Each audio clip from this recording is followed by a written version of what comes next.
আস্তে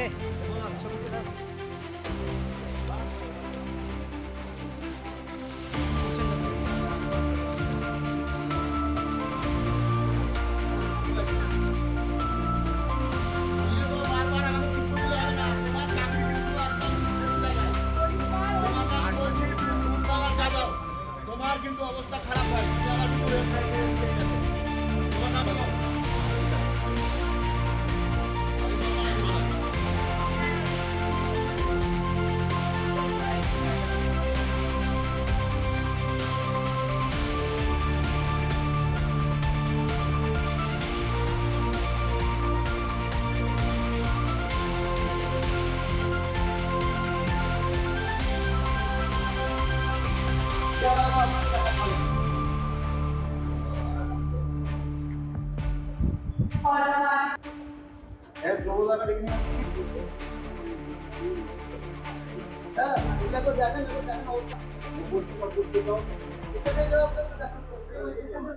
ব্যাপারটা হচ্ছে যে ধমকানো নয়, উনি বলেছেন হয়তো গলার ভয়েসটা মানে প্রেজেন্টেশনটা একটু জোরে হয়েছে, ওটা সত্যি নোংরা আছে। এমএসবিপি স্যার মানে যিনি হসপিটালের দেখভাল করেন আর কি, যার হাতে এই কন্ট্রাকচুয়াল লোক বা যাদের দেওয়া হয় তিনি আছেন, তিনি শুনেছেন এবং যে রেসপেক্টিভ অ্যাসিস্ট্যান্ট সুপার যারা আছেন, যারা দেখেন তারা এটা দেখছেন। আশা করি এই ধরনের পরিদর্শনই প্রথম হলো, মানে একটা যৌথ পরিদর্শন, এবং যে কোনো পরিদর্শনই ভালোর জন্যই হয় এবং ভালো হবে, তো এটা মনিটর হবে আশা করি।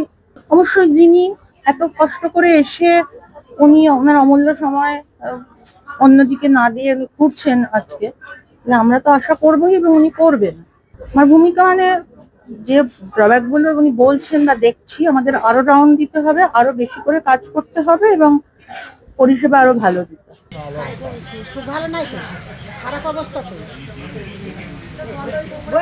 যখন পরিষ্কার করতে এলো তখন বললাম যে এগুলো ভেতর থেকে ভালো করে পরিষ্কার করে লাউটা নিলে না, সামনে সামনে নিয়ে পালিয়ে গেল। দেখুন, আমাদের এমএলএ দাদা ধ্রুবদা এসেছিলেন এইখানে, আমরা ভিজিট করতে এসে যা অব্যবস্থা দেখলাম পানীয় জল থেকে, এখানে একটা পানীয় জলের ব্যবস্থা ছিল, একটা মেশিন বসানো ছিল, সেটাও উদ্ধার হয়ে কোনো নেতা বা চামচা বেলচার বাড়িতে ঢুকে গিয়েছে।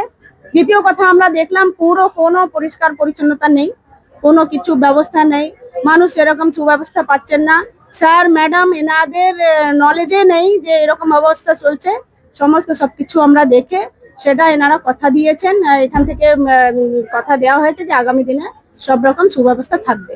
প্রথম তো মহিলা ওয়ার্ডে যেটা আছে পরিষ্কার পরিচ্ছন্নতা অভাব দেখলাম, সব জায়গায় বাথরুম খুবই নোংরা ছিল। আর যেরকম আছে সেখানে, এখানে যিনি সুপারভাইজারের দায়িত্বে আছেন তাকে ডেকে আমরা বলেছি যে এরকম যেন না থাকে। আমাদের এমএলএ দাদা ধ্রুবদাও বলেছেন যে এরকম ব্যবস্থা থাকলে আমরা কিন্তু সেটা ছেড়ে কথা বলবো না।